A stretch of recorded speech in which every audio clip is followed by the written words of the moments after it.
bore you. I'm finishing up my last week now, as a matter of fact, so I know it can be a bit overwhelming, but I'm here to tell you there's nothing to worry about. You'll be fine. So let's just focus on getting you through your first week, okay? Let's see. First, there's an introductory greeting from the company that I'm supposed to read. It's kind of a legal thing, you know. Welcome to Freddy Fazbear's Pizza, a magical place for kids and grown-ups alike, where fantasy and fun come to life. Fazbear Entertainment is not responsible for damage to property or person. Upon discovering that damage or death has occurred, a missing person report will be filed within 90 days or as soon as property and premises have been thoroughly cleaned and bleached and the carpets have been replaced. Blah, blah, blah. Now, that might sound bad, I know, but there's really nothing to worry about. The animatronic characters here do get a bit quirky at night, but do I blame them? No. If I were forced to sing those same stupid songs for 20 years and I never got a bath, I'd probably be a bit irritable at night too. So remember, these characters hold a special place in the hearts of children and we need to show them a little respect, right? Okay.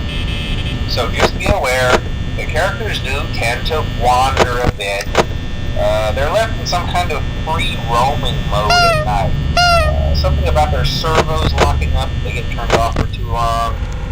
They used to be allowed to walk around during the day too, but then there was the bite of 87. Yeah, it's amazing that the human body can live without the frontal lobe, you know?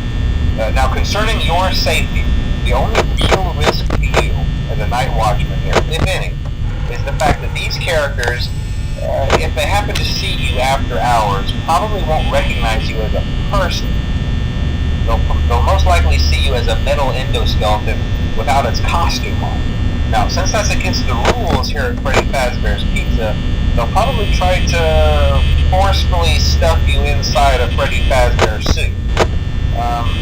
Now, that wouldn't be so bad if the suits themselves weren't filled with cross beams, wires, and animatronic devices, especially around the facial area.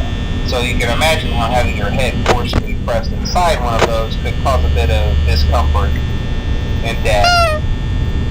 The only parts of you that would likely see the light of day again would be your eyeballs and teeth when they pop out the front of the mask. Yeah, they don't tell you these things when you sign up. But hey, first station of the breeze.